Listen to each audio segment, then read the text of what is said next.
Welcome to another inspiring episode of the Elite Expert Insider Podcast. Hosts Melanie Johnson and Jen Foster are the owners of Elite Online Publishing. They're both Wall Street Journal, USA Today best-selling authors. We're really glad you're here because this podcast was designed for you. Meet industry experts that share their secrets and strategies. Get successful results for your business in money, relationships, health, and your life. Each episode is going to inspire you to take action towards reaching your greatness. Hey everyone, thanks for joining us today. You are here to be motivated, inspired, and educated like we do every week. We bring you the best people, the best of the best to do that for you. I want to ask you, do you feel like, are you just tired of getting negative outcomes? You feel like you want more positivity in your life? How can you do that? What are some steps to do that? And I was enlightened talking to Rachel Richter. She is our guest today. Oh my gosh, about how to realign yourself. And don't think, woo, realigning. It's not, oh, I'm going to be realigned. It's not like that at all. This is really for your company. And as we talked about for your company, and I don't think, oh, I don't own a company, but oh my gosh, the things she's going to teach you today, you can use for your personal life, for your family, for your children. If you feel like you can realign with them and just get these positive outcomes. And it's about being innovative and being connected and deciding what success looks like for you is all coming up with this alignment. So we are going to dive in with Rachel Richter. She is the owner or one of the managing partners and founders of INLIGN, and she has had an amazing life. She's going to tell us all about it. Rachel, thank you for coming today. Oh, you're so welcome. It's really a pleasure to be here. Tell us a little bit, how did you get inspired and started with alignment?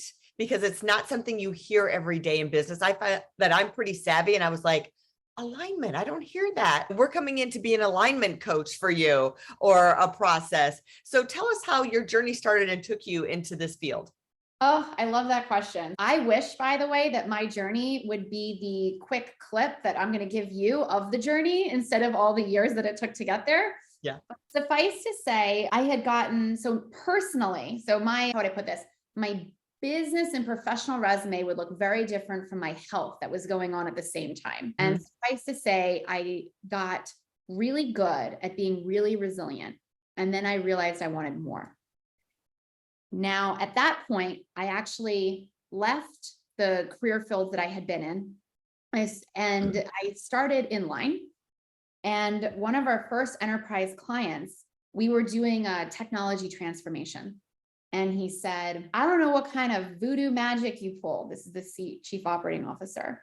I don't know what kind of voodoo magic you pulled, but our board is happier. Our people are more engaged, and you've unlocked revenue for us. The alignment you gave to us is rare. I can't go buy this at McKinsey or Accenture or anywhere else. This is the value that you're doing. And I thought, oh, okay. So the thing that I always thought throughout my entire career, which was around technology and finance and innovation, I always thought that the table stakes to doing the real work was the technology, the table stakes was alignment, because how else are you going to create transformation? The tech doesn't transform itself. People do. A lot of people in technology are the ones that a lot of times don't recognize this, but that's a little joke and an aside. But that's the value, is the tech. And I thought, when he shared this with me around the alignment, I thought, wait, what? That's obvious. I've been doing that my whole career. That's what so this is rare. Okay, let's go all in on alignment then. Because if you don't have alignment, how are you going to achieve next level results? So that's when we went all in. Wow. So what are some of the roadblocks that people have to finding alignment within their company? And how do they even identify that they're having misalignment? Two-part question there. I love that. So one of the biggest things that I like to talk about around the idea of misalignment, and how do I put this?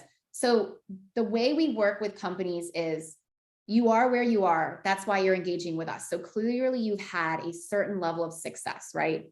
You're not broken. We're not here to fix you. But just like you said, there are things that we can do that might be a bit misaligned that you might not know about, that is translating into things like unmet business needs or lack of productive engagement, customer needs aren't being as met as you want them to be. There's organizational silos. There might be sources of disconnection throughout the organization, things like that. So when optimal functioning seems like you want that more, and that's on your list of how do we make this happen, that's when there's recognized that there is an opportunity to create greater alignment there. Although we've also had clients of major companies that they're using alignment as a revenue capture strategy in their sales department, because, you know, the customer, when they hear, oh, you care about us, like you want to create alignment with us, that's going to develop into a greater strategic relationship. So it really runs the gamut. It's not, is there misalignment? Do you want more of it? It's, there could be this much misalignment, this much. I'm holding my fingers in different ways. Yeah.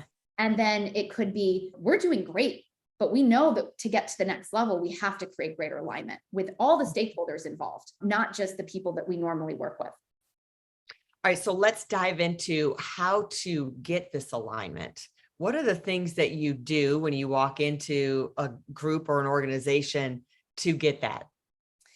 Yeah, that's a great question. So one of the things we do, and this is a company practice, by the way, so it would work a bit differently if we're working one-on-one with an individual, which we also do, but we do what's called an executive alignment 360, where we're actually taking the time to dig into the organization itself and really start to get everyone on the same page to supercharge any strategic initiatives that are going on and to create buy-in among the people involved, and to really enable a better shared understanding so that as we go forward and recommend the step 2 of our process, which is an alignment action plan, people are already on the same page and they want to create that greater alignment, because we're starting with engaging every single person. And I'm pointing to myself now, every single person from them, like they matter, not just the organization that matters, every person involved matters. So how do you move forward? It's almost like therapy. I'm feeling like it's finding out who is having misalignment within the group, whether it's a family, whether it's an organization. Let's take it like you're working with an individual. What are some of the things that you identify? And then what are the things that you have them implement to change this alignment? So the idea, and let's actually go back to something that you and I were talking about even before this conversation started, which was, what does alignment mean? Like probably has a bit of a different understanding of the word, although we implicitly understand how that must ourselves maybe to a certain extent. So we actually went back to the drawing board, because when this person had said, the alignment you've created for us is so valuable and so rare, I thought, let me get that word right. And I looked up the definition of the word and I thought, really? That's the definitions? This doesn't align with the alignment I gave them. And I don't think anyone would agree with this context. And so what I did was I actually went back to the drawing board and thought, what does this word mean? If we're focused on actions and outcomes, how do we know from the word whether or not we have the alignment we want? And so we created a definition and then battle tested it with some great people in different fields, PhDs in building culture and who are former diplomats and things like this. And anyone who's going to create alignment those people coming from those fields would know if this definition is spot on. And so what we came up with was when your actions accurately reflect your priorities and your intentions, then you know you have alignment. All right, say that again. When your actions reflect, say that again. When your actions reflect your priorities and your intentions. Okay. And said in other words, when your intentions, priorities, and actions, when they all connect. When they all connect, you know you have alignment. When those have less connection than you would like, or maybe they're disconnected, then you know you have the opportunity to create greater alignment there. That's almost like a great test when you're trying to make a decision about something. I love that you went there, because to me, if it doesn't become actionable, why are we doing it? Like art exists because it's actually on a canvas. It didn't just stay in someone's head. Neither did a book. It became a thing. And so you got to take it to that level. Outcome has to be at the forefront of all your actions. And it's not going to be a satisfying outcome if it doesn't trace back to the intention with which you've been acting this whole time. Yeah. And if you know what your priorities are, so you have to set your priorities, right? These are my priorities, whether it's personal priorities, whether it's business priorities, and you have to set your intention you have to know what those are. Do you have a process to figure out what someone's priorities and intentions are? Because sometimes that can be overwhelming. Like, I've asked the question before, and I'm like, I don't know what my priorities are. You're like, okay, we need to work on that. Let's start with that. Yeah. So I like to trace it all back. So that's why I say when your actions reflect your priorities and your intentions, because the first thing that someone would ask was, what is my intention? And the implication in there is something that I truly love, which is I get to choose it. This isn't the purpose. This isn't the mission. This isn't what someone told me to do.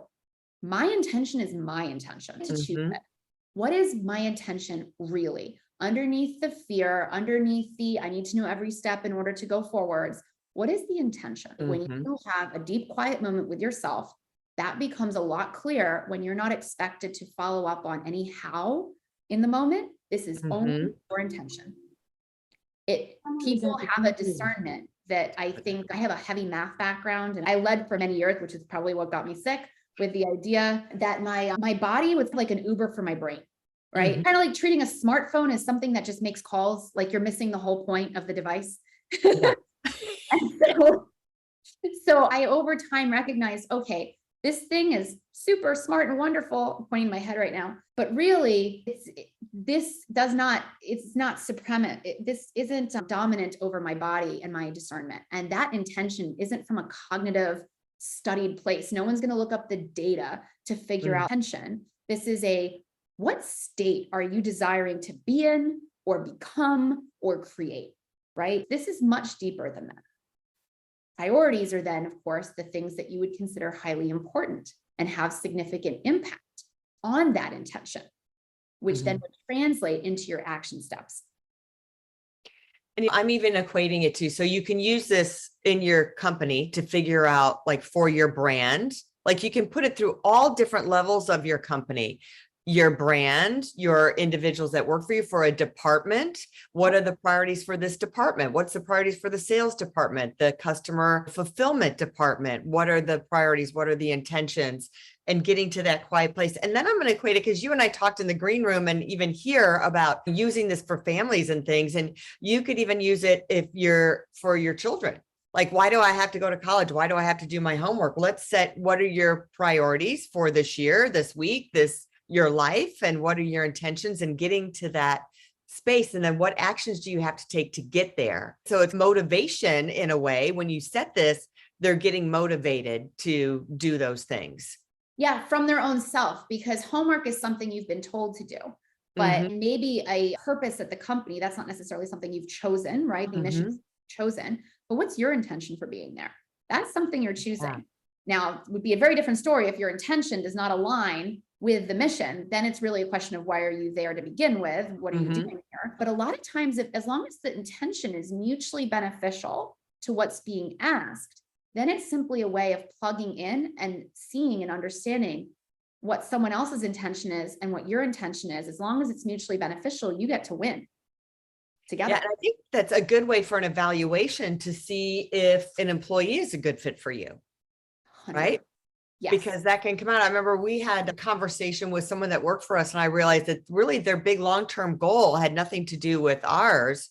So I knew that they were going to be their short-term, because they had a different, bigger vision and priority of where they wanted their life to go. And I was like, that's a completely different industry than us. Even so, then you know that they're okay, then we're going to know that and keep that in mind, even though it wasn't clear to them, but it became clear to me of this is where it's going to be, of knowing how to do that. What do you see? Is it hard sometimes to get someone to be quiet and to set their priorities and their intentions? Because some people go, oh, that's too woo-woo, or I just want to keep moving on. They just cover it up. Do you have any pushback from that when you work with people? So usually the pushback, you know how I love what you said, I just want to keep moving on. My answer would be, or question would be, to what and why? What and why? What are you moving on to, and why are you moving there? Because if you can't answer that, then we're back to, what's your intention and what are you prioritizing to manifest that? And I don't mean manifest as in think great thoughts and suddenly beautiful things will happen and bunnies will come up to you and dogs will stop barking at you. I don't mean any of that. This is very rooted in action. That is why it's when actions reflect your priorities, your intentions. You got to be focused on the action. It's just, if you don't act with intention, what are you doing? And that's something I've asked myself, and it's why I was able to create, again, alignment starts with the person. And I'm working with a group or an organization. We're doing both interpersonal alignment and intrapersonal alignment. You see the results. Tell us about like when you get aligned and when you take the time to do this. And I want to say that this is not a one-time thing. Like you just don't go, okay, I set my priorities, I set my intention, done, check that box. Now I'm just moving forward. Don't you think this has been ongoing practice? It is. Yeah, I literally, so we have an alignment newsletter, and normally I say this at the end, but since you're asking the question, it is a practice. And so we actually put out an alignment newsletter that can take a person on their own alignment journey that they can actually sign up for, because it is a practice. And the idea is you don't just jump into the deep end with full diving gear and go straight to the bottom of the ocean at 100. It doesn't make any sense. You're not going to do well, and it might freak you out or hurt you in some way. Towards alignment it starts wherever you are, and it continues, because now that you've heard about it, it's really hard to unsee it. Yeah, it really is. And I'm thinking that you really need to do this. It is like a practice, like when you're having a decision, should I take this action? Yes. Should we do this or should we do that? Does it align with my priorities? Does it align with my intentions? And it's a good litmus test for anyone to do that. And then what kind of results do you see? Is it something that happens immediately, or does it take a while to get, like in a company, does it take a while, or for the individual to really get to that place? We see results within a day or two of working with someone, and we also see them over time. So like, how do I put this? When I work with a group, one of the things that I notice is, there's many ways that we engage with teams. One of them is when we host in-person alignment experiences. So that's not the only thing we do, but that's one of them. And I'll notice that the conversations over lunch, for instance, on day one might be a bit stifled. Maybe people are avoiding certain topics. They're not really showing up super comfortable with each other. And at the end of day two, literally, I've seen a CFO slap the VP of sales on the back and be buddy with them. And these are, if you know anything about finance and sales, a lot of times these departments are oil and water with each other. And now these people are like friends after 2 days. And that's the idea behind alignment, is because if I understand where you're coming from, place your intention, and you get to understand mine, suddenly we're not on an opposing side. We're not in other departments. Yeah. We're more connected. And it is that disconnection that we were talking about earlier that's driving those negative outcomes that we see in our organizations and our lives. So increasing connection by creating greater alignment is going to give people and organizations the very things you're asking about, like maximize business performance, like innovation and the actual creation of real value that happens when you're not walled off from either yourself or from others, or when people are mired in communication that's not serving them. So we teach about aligned communication, which is not open communication, and that might be part of it. But there's an entire practice and pool around the idea of, I'm going to show up with my full self to the best extent I can, and I'm going to be brave doing it to the extent that I can in the environment that I'm in. And we're going to be able to engage, whether that's on a personal level or a professional level. So when you do this, you're doing it in a group. So everyone knows everybody else's priorities and attention. They bond together. Yeah. So in a group, they all go through the executive alignment 360, because that's always, regardless of what we do, that's always where we start, depending on then what's recommended in an alignment action plan. When we work with an individual or only a few individuals, then it's a bit of a more intimate container, and the activities are very much more focused on the person or the couple people that are involved versus the larger container of the team and the organization. The person still matters regardless, because we change. Do you remember what I said about it's not tech, like tech does not transform itself, people do? Yeah. So neither do organizations. Organizations don't transform themselves either. People do. So unless it works for the person, it's not going to work for the group of people. Makes sense. Tell us, Rachel, where we can find more information about you and where we can reach you and connect. Oh, let's see. If you go to www.getinlign, so that's GETINLIGN.com, you will be able to subscribe to that newsletter I mentioned earlier. And you can also reach me on there and reach our whole team. So that's the easiest place to go. Of course, I'm on LinkedIn and stuff, but I figure I just give you guys that. I love that. I'm going to put this in practice into our company. I just love asking that question. It's going to go on our brand board of everything that we talk about in our team meetings. I just think that's amazing information. So make sure you reach out to Rachel. And if you're looking to become an author, we guarantee you'll be a bestseller when you work with us. If you are a good fit for us, we don't take everybody, but go to our website, Elite Online Publishing, hit that author submission button, and have a fabulous week, everyone. We'll see you next week. Bye-bye. Bye. Hey, are you looking to increase your revenue, build credibility, and elevate your brand? This podcast is brought to you by Elite Online Publishing, an innovative publishing and full spectrum marketing company. They will publish and market your book to make it a #1 bestseller. Becoming an author is the best way to market your business. So contact them at eliteonlinepublishing.com today. All of their authors become #1 bestsellers.